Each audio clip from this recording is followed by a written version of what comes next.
pessoal, tudo bem com vocês?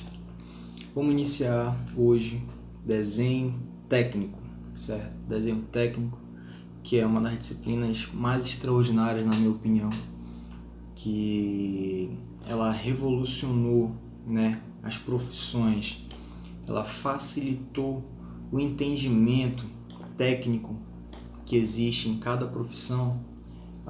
O desenho técnico ele facilitou a interpretação para todo mundo, né?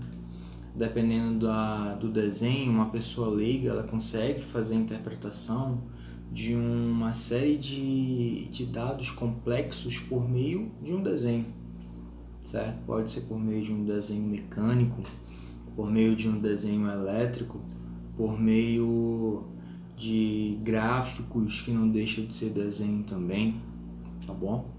Então é importantíssimo que a gente consiga entender o conceito do desenho, que a gente consiga entender realmente a importância que ele tem dentro de cada profissão, dentro da refrigeração, dentro da elétrica, da eletrônica, da informática, da própria matemática, né? Porque o desenho ele vem da geometria descritiva, né?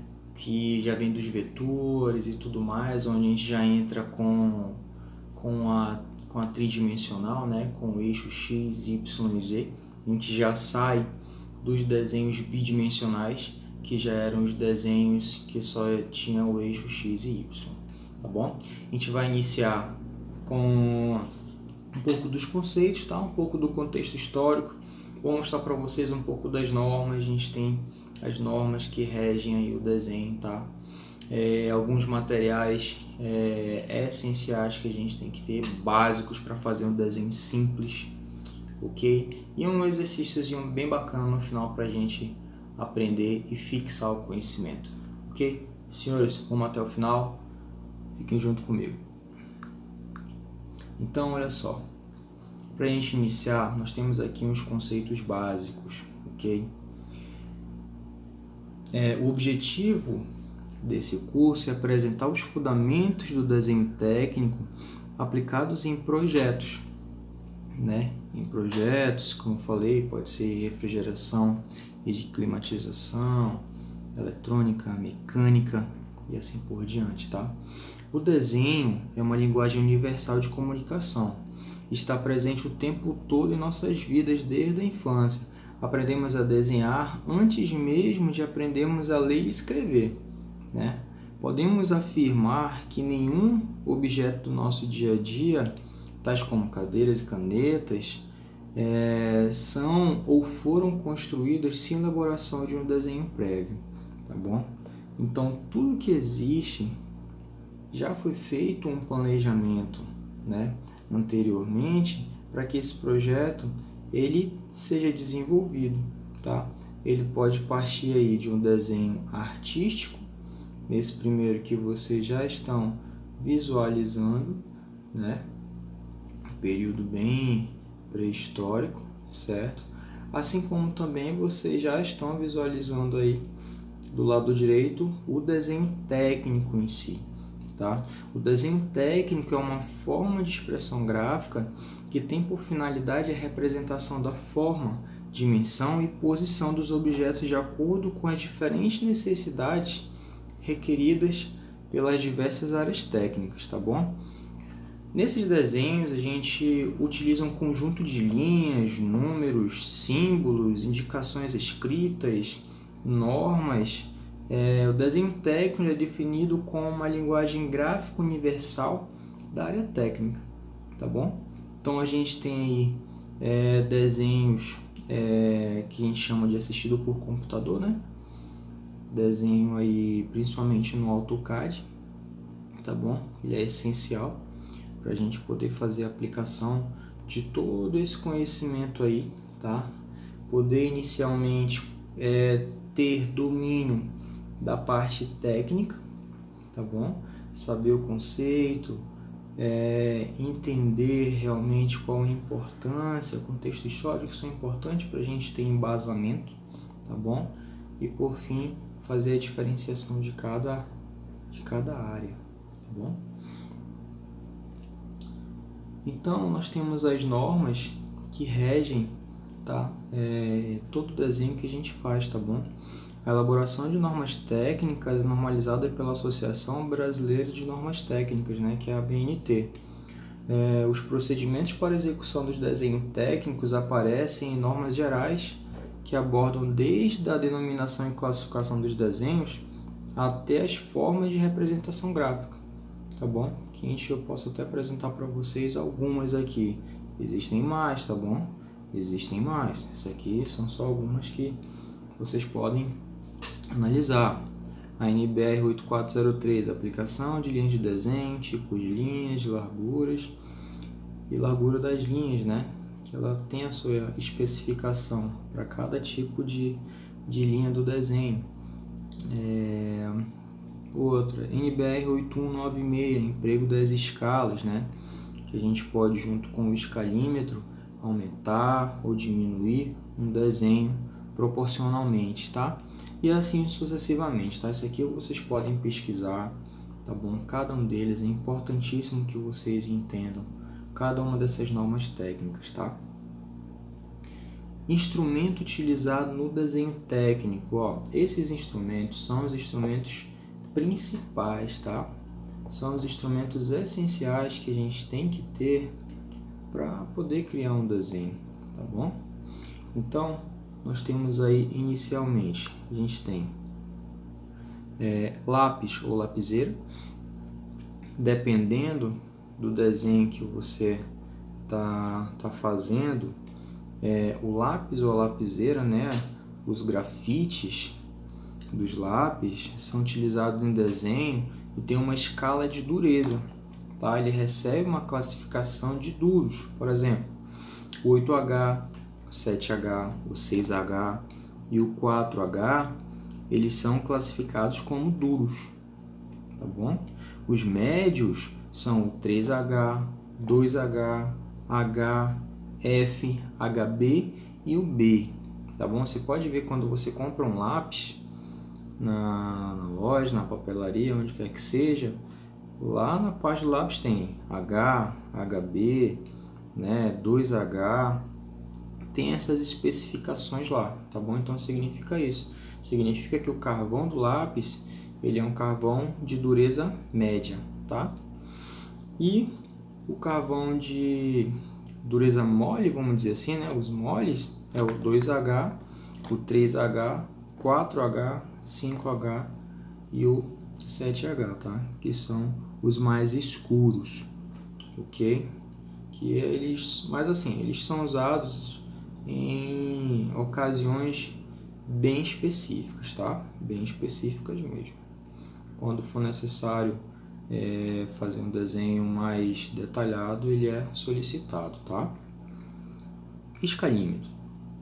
O escalímetro tem formato triangular, o que permite a graduação de 6 escalas diferentes, tá? É muito útil para elaboração e para leitura de medidas em desenhos impressos nas escalas. A gente pode, as escalas, né, que tem no escalímetro, de 1 para 20, 1 para 25, 1 para 50, 1 para 75, 1 para 100 e 1 para 125, tá?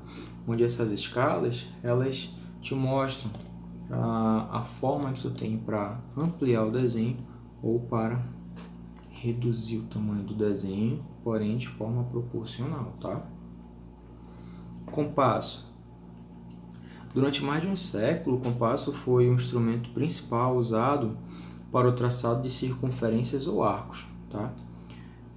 Assim como para o transporte e medidas de desenho técnico, tá bom? Então ele é importantíssimo também para a gente fazer o uso de desenhos circulares, tá? Um semicírculo, né? Quando a gente está fazendo as vistas de uma peça onde nós temos um furo passante ou não passante, então ele é importantíssimo para que essa medida saia de forma bem coesa, tá? Curva francesa. A curva francesa é muito útil para a concordância de elaboração de desenhos de planificações, tá bom? Porém, para a gente poder fazer o uso da curva francesa, a gente já tem que ter um gabarito, tá? A gente tem que ter, além desse gabarito, que é um molde que já é nos dado para fazer a concordância desses pontos, tá? A gente tem que ter o domínio da técnica, tá bom? Desse tipo de desenho, tá? Da cor francesa, que no caso, somente os desenhistas, né? Os projetistas que já têm um pouco de experiência, eles conseguem fazer a utilização dele, tá bom? Mas com o tempo, qualquer um pode fazer a utilização desse tipo de régua também, tá? E por fim, os esquadros, tá bom?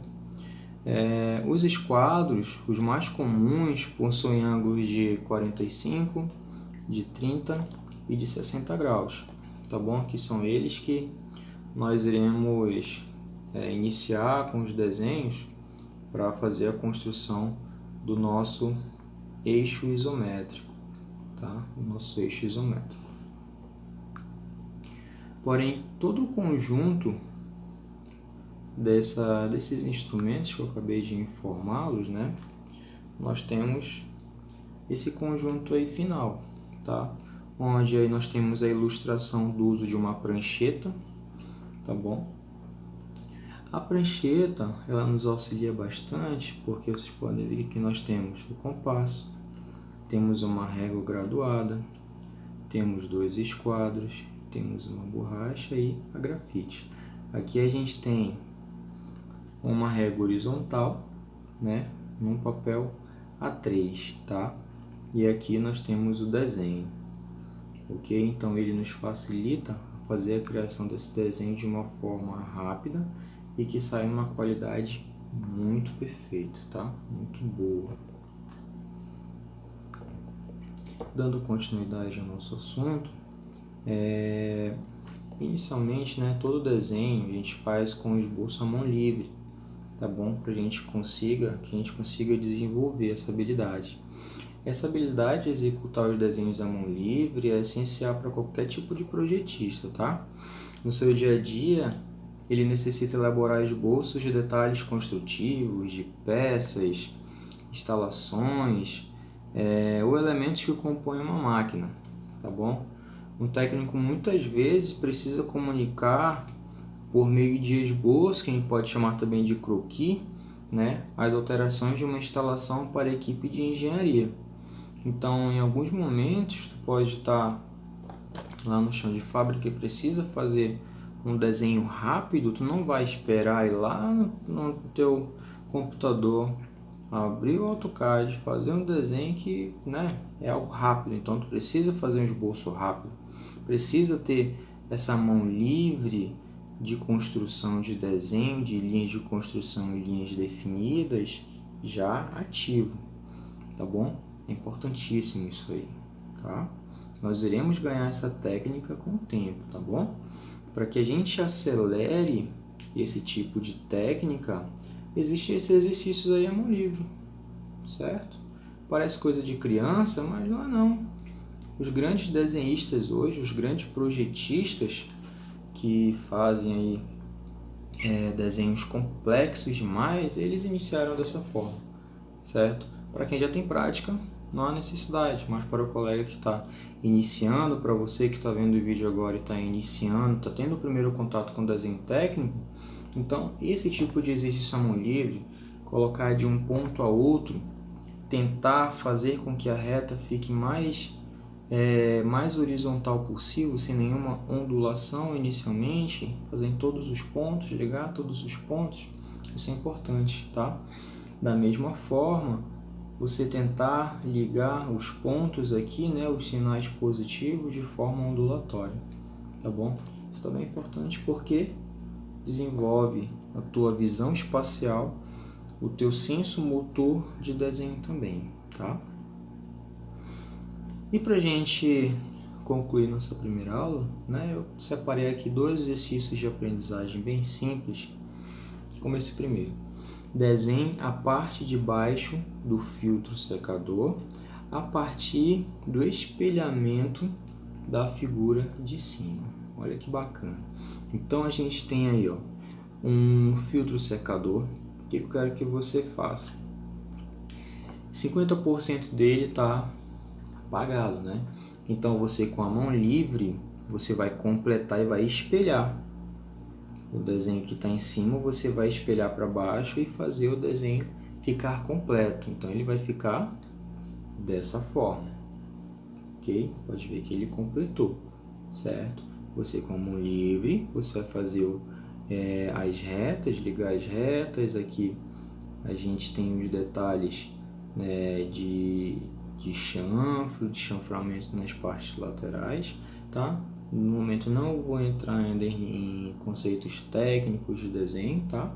É somente a parte de noção do desenho de mão livre que a gente tem que ter inicialmente, tá? E essa outra aqui já é uma flange, né? Partindo das linhas de centro à esquerda do desenho abaixo, complete o desenho do flange, conforme mostrado à direita. Então, da mesma forma, só que aqui a gente já trabalha com bastante detalhe circular, tá? Da mesma forma que você está vendo do lado direito, você vai replicar para o lado esquerdo, tá bom? Ficando dessa forma, tá bom? Pessoal, inicialmente vocês podem olhar e pensar que é difícil, mas não é, tá? Tudo é questão de exercício, tá bom? Pega esse vídeo, revê ele várias vezes. Eu vou deixar um material para vocês aí na descrição, tá bom? Vou deixar um material na descrição para os senhores, para que os senhores tenham contato, tá bom? O material vai estar aí na descrição. Quando terminar a aula agora, vocês podem lá baixar o PDF. Tem outros exercícios também lá, parecidos com esse, e vocês podem resolver de forma bem simples também, tá bom? Qualquer dúvida, vocês podem colocar a dúvida aí no comentário do vídeo, tá? Que assim que possível eu vou retornar com a resposta para os senhores também, tá bom? Agradeço a todos pela atenção, ter ficado até agora aí no curso. Fica ligado na próxima aula, tá? Na próxima aula a gente vai dar continuidade a esses tipos de retas e também iniciar a parte de construção do eixo isométrico e um pouco de geometria para a gente poder entender a construção dessas de prisma, o que é um prisma, o que é um sólido de revolução, entre outros, tá bom? No mais, agradeço a presença de todos e até a próxima aula.